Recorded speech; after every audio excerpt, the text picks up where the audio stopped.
سامعین محترم،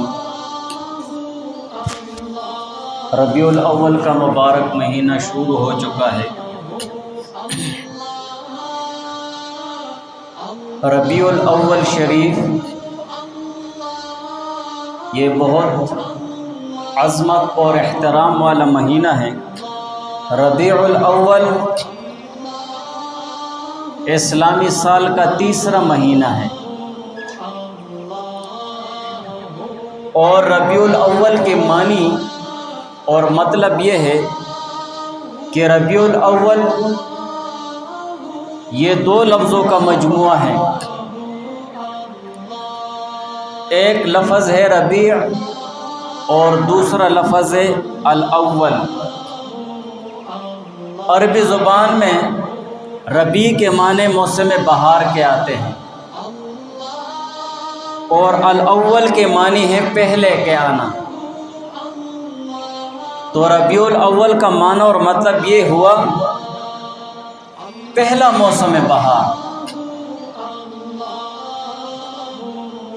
پھر ایک موسم بہار کا ابتدائی زمانہ ہوتا ہے جس میں کلیاں اور پھول کھلتے ہیں، اس کو ربیع الاول کہا جاتا ہے۔ اور دوسرا موسم بہار کا وہ زمانہ ہوتا ہے جس میں پھل پک جاتے ہیں، اس کو ربیع الثانی کہا جاتا ہے۔ اور لفظ ربیع اسلامی مہینوں میں سے جو دو مہینے ہیں ان میں استعمال ہوتا ہے، ایک مہینہ ربیع الاول اور دوسرا مہینہ ربیع الثانی۔ یہ دونوں مہینے خواہ موسم بہار میں آئیں یا نہ آئیں، بہرحال دونوں مہینوں کو اسی نام سے موسوم کیا جاتا ہے۔ اور اس کے ساتھ ساتھ ربیع الاول کے مہینے کی فضیلت کے متعلق کہ ربیع الاول یہ مہینہ فضیلت والا ہے اور برکت والا ہے۔ ربیع الاول کے مہینے کی فضیلت صاف اور واضح طور پر قرآن و حدیث میں مذکور نہیں ہے، لیکن اصولی طور پر یہ بات مسلم ہے، یہ بات تسلیم شدہ ہے کہ اس مہینے میں تاجدار مصطفیٰ احمد مجتبیٰ خاتم النبیین شفیع المذنبین حضور نبی پاک صلی اللہ علیہ وآلہ وسلم کی ولادت باسعادت ہوئی ہے اس مہینے میں۔ اس لیے ربیع الاول کا مہینہ حضور پاک صلی اللہ علیہ وسلم کی ولادت کی وجہ سے اس مہینے کو برکت اور فضیلت حاصل ہے۔ اسی وجہ سے کہ حضور پاک صلی اللہ علیہ وآلہ وسلم کی ولادت باسعادت اس ربیع الاول کے مہینے میں ہوئی ہے، اسی وجہ سے اس مہینے کو ربیع الاول شریف بھی کہا جاتا ہے۔ شریف کا لفظ بھی اس کے ساتھ شرافت اور برکت اور عظمت کی وجہ سے بڑھا دیا جاتا ہے کہ ربیع الاول شریف حضور علیہ السلام کی ولادت باسعادت اس ربیع الاول کے مہینے میں ہوئی ہے، اسی وجہ سے اس کو شریف بھی کہا جاتا ہے۔ اور حضور پاک صلی اللہ علیہ وسلم کی ولادت جس مہینے میں ہوئی ہے یعنی ربیع الاول میں، تو یہ زمانہ حضور علیہ السلام کی ولادت کی وجہ سے فضیلت اور شرف اور عظمت والا ہوا۔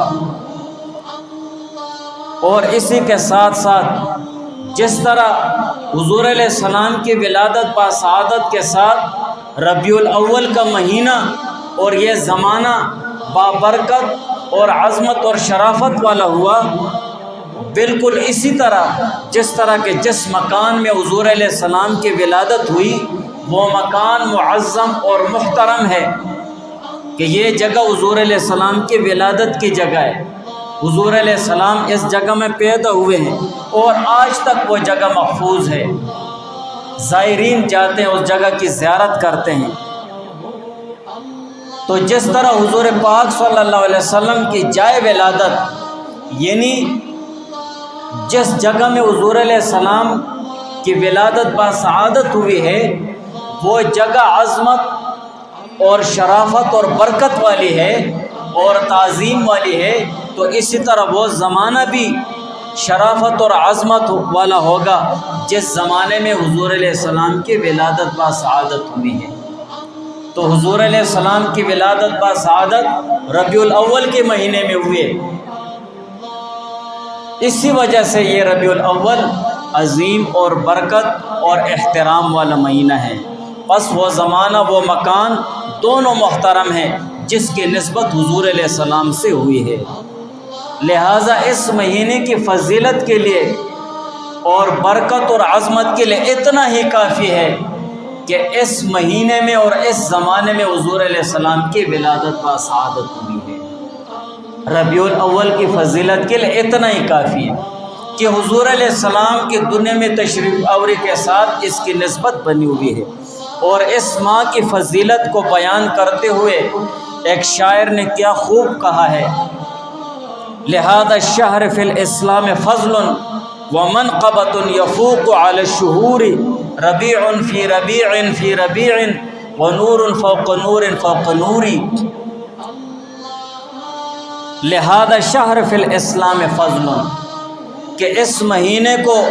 اسلام میں ایک بہت بڑی فضیلت حاصل ہے، ومنقبۃ یفوق علی الشہور، اور بہت عزت اور احترام حاصل ہے، یفوق علی الشہور، جو دوسرے مہینوں پر اس کو فضیلت حاصل ہے، ربیع فی ربیع فی ربیع، کہ ایک بہار ہے دوسری بہار کے اوپر، اور پھر دوسری بہار کے اوپر تیسری بہار ہے، ونور فوق نور فوق نوری، اور ایک نور ہے دوسرے نور پر، پھر دوسرا نور ہے تیسرے نور پر۔ اور وضاحت اس شعر کی اس طور پر ہوئی ہے کہ ربیع فی ربیع فی ربیع، پہلے ربیع سے مراد حضور پاک صلی اللہ علیہ وآلہ وسلم ہے، فی ربیع، اور دوسرے ربیع سے مراد موسم بہار ہے، فی ربیع، اور تیسرے ربیع سے مراد ربیع الاول کا مہینہ ہے۔ اور اسی طرح ونور فوق نور فوق نوری، کہ پہلے نور سے مراد ذات پاک صلی اللہ علیہ وآلہ وسلم مراد ہے، اور دوسرے نور سے مراد موسم بہار ہے، اور تیسرے نور سے مراد ربیع الاول کا مہینہ ہے۔ تو حضور پاک صلی اللہ علیہ وآلہ وسلم کی ولادت باسعادت کے وقت کئی بہاریں اور کئی نور جمع ہو گئے ہیں۔ حضور علیہ السلام کا اس دنیا میں تشریف آوری یہ ایک الگ بہار ہو گئی ہے، ربیع الاول کا مہینہ ہو گیا ہے، یہ الگ بہار ہو گئی ہے، موسم بہار ہو گیا، یہ الگ بہار ہو گئی ہے۔ تو کئی بہاریں حضور علیہ السلام کی ولادت کے وقت وہ جمع ہو گئی ہیں، اور بعض تاریخ دانوں نے اس کو سن الفتح والابتہاج، یعنی کامیابی اور خوبصورت سال بتلایا ہے، جس سال حضور پاک صلی اللہ علیہ وسلم کی ولادت باسعادت ہوئی۔ حضور علیہ السلام کا وجود بہت بڑی نعمت ہے، اس نعمت کا شکریہ اور اس پر خوشی ضروری ہے۔ اس میں کوئی شک اور شبہ نہیں ہے کہ اللہ تعالیٰ نے مومن مسلمان کو جتنی نعمتیں عطا فرمائی ہیں، ساری نعمتیں انتہائی و قیمتی ہیں، اور ہر نعمت پر اللہ تعالیٰ کا شکر ادا کرنا چاہیے، خصوصاً جو بڑی نعمت ہو اس پر زیادہ شکر ادا کرنا چاہیے، اور پھر اس سے بھی زیادہ جو دینی نعمت ہو تو اس پر بھی زیادہ شکر ادا کرنا چاہیے۔ پھر ان میں بھی خاص وہ نعمت جو تمام دینی اور دنیاوی نعمتوں کا اصل ہے اور بنیاد ہے، اس نعمت پر تو بہت زیادہ شکر کرنا چاہیے۔ اور تمام دینی اور دنیاوی نعمتوں کے اصل اور بنیاد وہ کون سی نعمت ہے؟ وہ نعمت حضور علیہ السلام کی تشریف آوری ہے۔ اللہ تعالیٰ کی تمام نعمتیں چاہے وہ دنیاوی ہیں یا اخروی ہیں، ان تمام نعمتوں کے اصل اور جڑ اور بنیاد وہ حضور علیہ السلام کی تشریف آوری ہے، کیونکہ دنیاوی نعمتوں کا سرچشمہ بھی حضور علیہ السلام ہے، اور صرف مسلمانوں کے لیے نہیں بلکہ تمام عالم یعنی ساری دنیا کے لیے اللہ تعالیٰ نے فرمایا وَمَا أَرْسَلْنَاكَ إِلَّا رَحْمَةً لِّلْعَالَمِينَ، وَمَا أَرْسَلْنَاكَ اور ہم نے نہیں بھیجا آپ کو الا مگر رحمتاً للعالمین، تمام جہانوں کے لیے رحمت بنا کر بھیجا ہے، تمام جہانوں کے لیے رحمت بنا کر بھیجا ہے۔ عالمین میں کوئی تخصیص نہیں ہے، کوئی خصوصیت نہیں ہے۔ عالمین میں انسان اور غیر انسان، مسلمان یا غیر مسلم، سب اس میں شامل ہو گئے، کوئی تخصیص نہیں ہے کہ حضور علیہ السلام انسانوں کے لیے رحمت ہے اور جو انسانوں کے علاوہ ان کے لیے رحمت نہیں ہے۔ سب کے لیے حضور علیہ السلام رحمت ہے،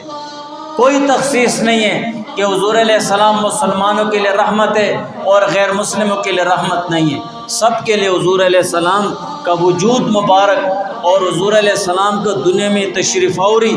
یہ سب کے لیے اللہ تعالیٰ نے رحمت بنا کر بھیجا ہے۔ تو معلوم ہوا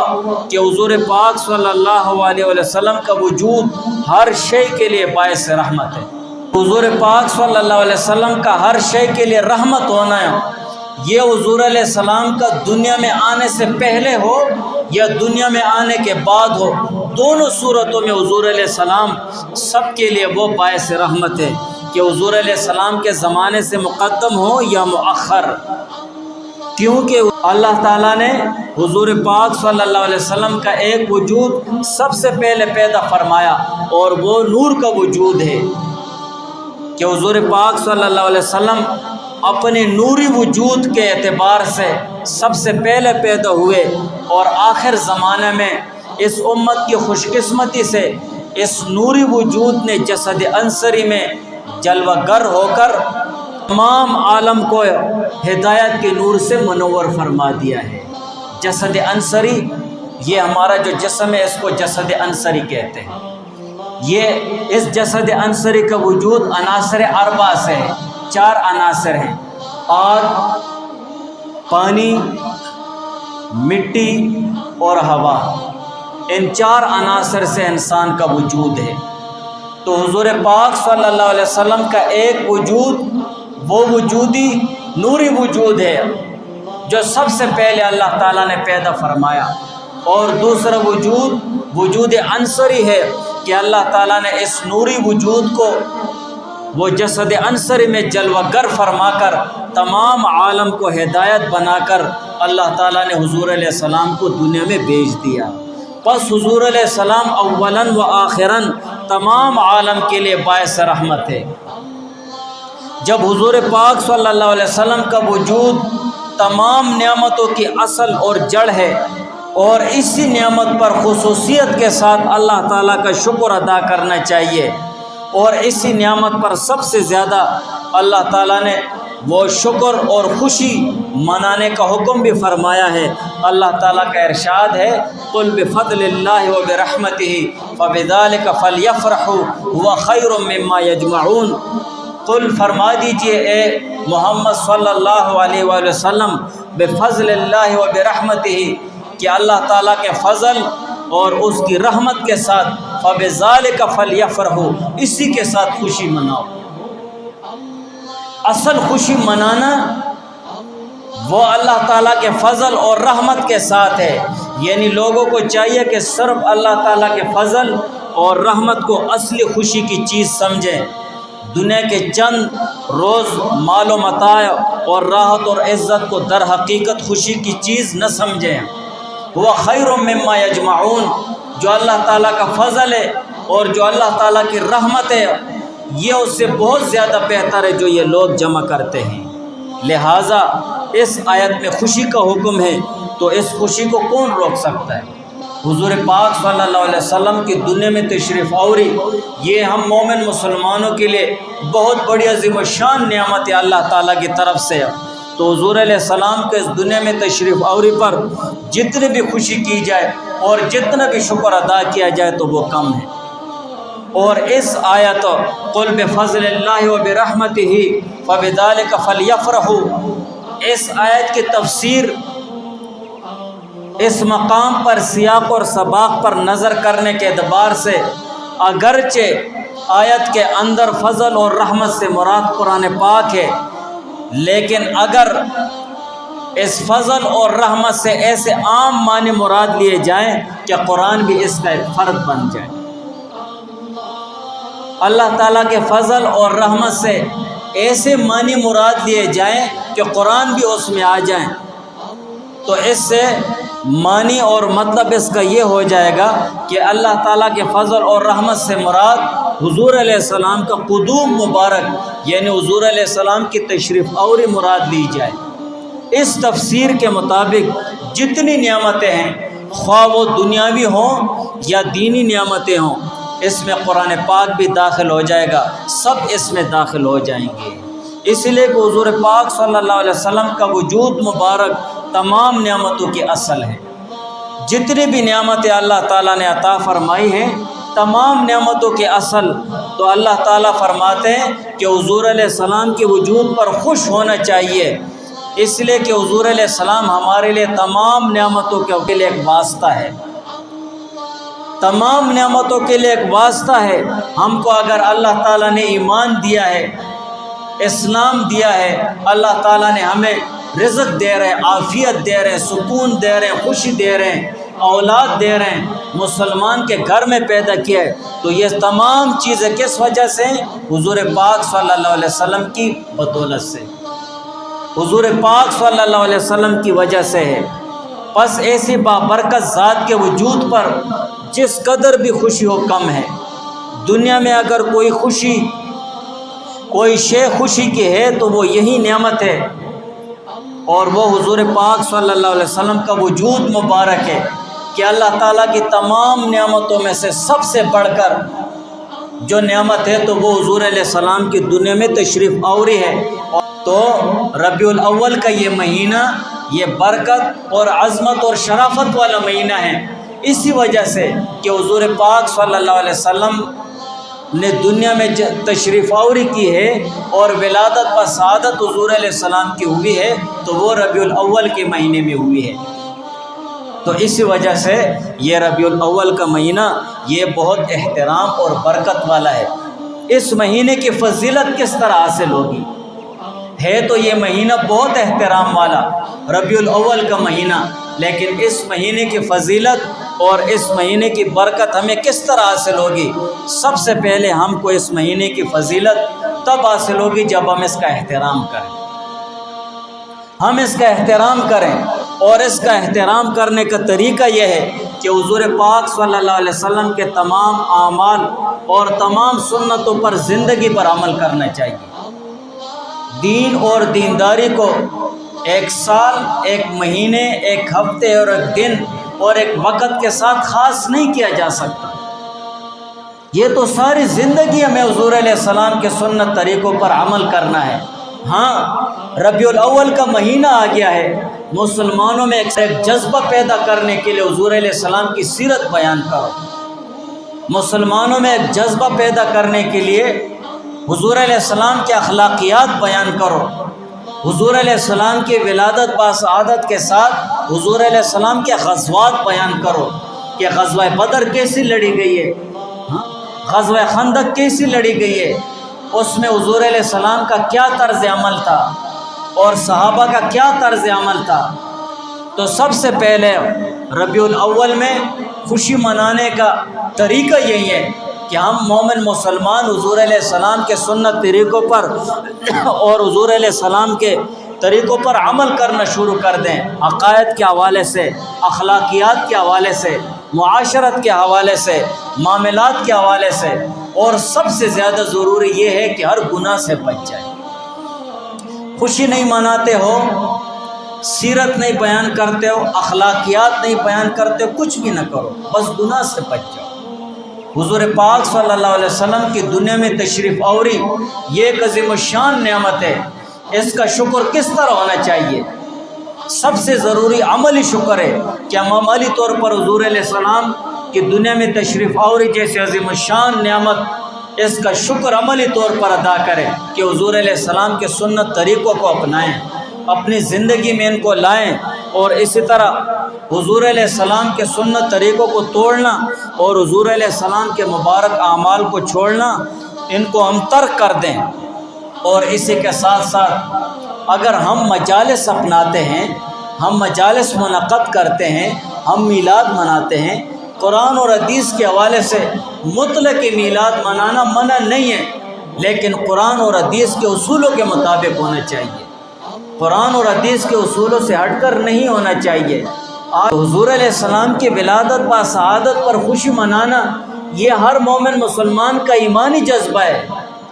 لیکن اس جذبے کو شیطان کا زور یہ ہے کہ مومن مسلمان کو لینے کے دینے پڑ جائیں، حضور علیہ السلام کے سنت طریقوں سے ہٹ کر یہ کام ایسے کاموں میں لگ جائے۔ قرآن اور حدیث کے حوالے سے نہ بلکہ ہوائے نفس اپنا جی خوش کرنے کے لیے نہ، بلکہ حضور علیہ السلام کو خوش کرنے کے لیے ہو کہ میرا امتی دنیا میں میری تشریف آوری پر کیسے خوشی منا رہا ہے، میرے سنت طریقوں کو اپنا رہا ہے، میرے امتیوں میں ایک جذبہ پھونک رہا ہے کہ بھائی تم لوگ اخلاقیات سیکھو، حضور علیہ السلام کے سنت طریقے بیان کرو۔ سل کے مقصد یہ ہے جتنا مجمع جمع ہوا ہے ان سے ایک عہد لو، ان سے ایک وعدہ لو کہ حضور علیہ السلام کے سنت طریقوں کے مطابق زندگی گزارو گے، حرام چھوڑ دو، جھوٹ چھوڑ دو، زنا چھوڑ دو، بدکاری چھوڑ دو، ناانصافی چھوڑ دو، حسد چھوڑ دو، بغض چھوڑ دو، غرور تکبر چھوڑ دو، اخلاق رذیلہ چھوڑ دو، اخلاق حسنہ اپناؤ، صبر کو اپناؤ، شکر کو اپناؤ، عاجزی کو اپناؤ۔ تمام مومن مسلمان ایک دوسرے کے ساتھ بھائی چارے کا مظاہرہ کرو، نہ کہ بغض اور حسد کا ہے۔ وہ تھوڑی سی مجلس ہوتی اس میں بھی مسلمان لڑائیاں کر لیتے ہیں، کیوں نہیں ہوتا ہے بات؟ اس میں بھی لڑائیاں ہو جاتی ہے، کوئی بیٹھنے پہ لڑائی کرتا ہے، کوئی مصلی پہ لڑائی کرتا ہے، کوئی آگے ہونے پہ لڑائی کرتا ہے، کوئی پیچھے ہونے پہ لڑائی کرتا ہے، کوئی اسٹیج پہ جانے پر کوشش کرنے کی لڑائی کرتا ہے۔ یہ ہے، اس طرح نہیں ہونا چاہیے۔ ربیع الاول کا یہ مبارک مہینہ ہے، برکت والا مہینہ ہے، اور اس کی برکت اور شرافت ہمیں تب حاصل ہوگی جب ہم حضور علیہ السلام کی سیرت، حضور علیہ السلام کے اخلاقیات اور حضور علیہ السلام کے طور طریقوں کو پڑھیں اور ان کو اپنی زندگی میں لائیں۔ سب سے بڑا حق اور احترام اس کا یہ ہے، تو اس کے لیے کوشش بھی کرنی چاہیے۔